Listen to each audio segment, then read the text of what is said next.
तो let's talk about chloroplast. Chloroplast की बात करते हैं कि ये ऑर्गेनल क्या था और ये क्या करता है, थोड़ा सा रिवाइज भी कर लेते हैं इसको, and then we gonna talk about its functions in detail. ये फॉर एग्जांपल आपके पास इस तरह से एक स्ट्रक्चर बना हुआ है और ये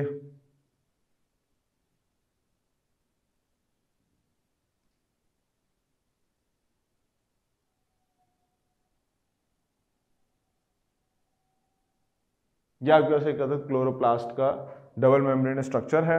now what I am gonna do is I am gonna draw some structures like this. इसको हम ग्रेना या थाइलाकॉइड कहते हैं।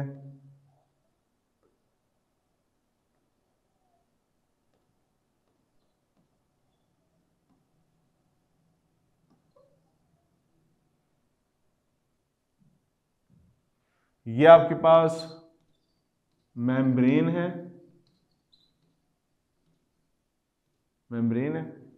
ये जो लिक्विड है बीच में भरा हुआ है इसको हम स्ट्रोमा कहते हैं। Stroma is basically the liquid. और ये जो पूरा स्ट्रक्चर है इस पूरे स्ट्रक्चर को हम ग्रेना कहते हैं। ठीक हो गया। Just one of this structure, सिर्फ एक स्ट्रक्चर को हम नाम देते हैं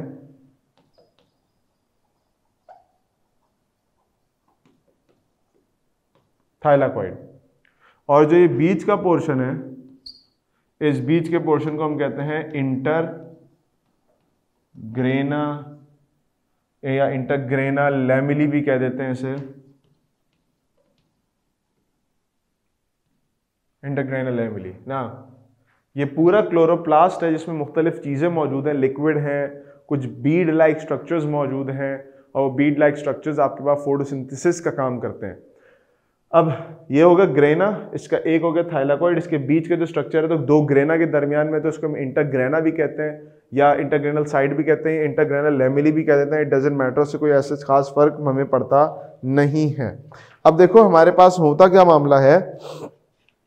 अब हमारे पास होता क्या है कि ये जो क्लोरोप्लास्ट है ना, इसके अंदर फोटोसिंथेसिस चल रही होती है। अब यहाँ पर कुछ बातें समझा रहा हूँ, पहले से नोट डाउन कर लें ताकि आपके लिए इसको समझना आसान हो जाए। और वो बातें ये हैं कि दरअसल हमारे पास जो ग्रेना वाला पोर्शन है ना, दिस वन, इसके ऊपर होता है लाइट रिएक्शन। इसमें क्या होता है, ग्रेना के ऊपर होता है लाइट रिएक्शन।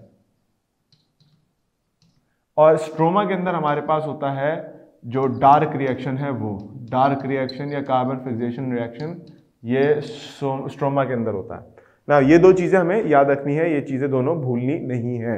ये स्ट्रक्चर है क्लोरोप्लास्ट का। अब बात करते हैं कि एक्चुअली हो क्या रहा है लाइट रिएक्शन के अंदर, कि जिसके नतीजे में हमारे पास जो है पूरी एनर्जी बन रही है और सारे मामला हो रहे हैं।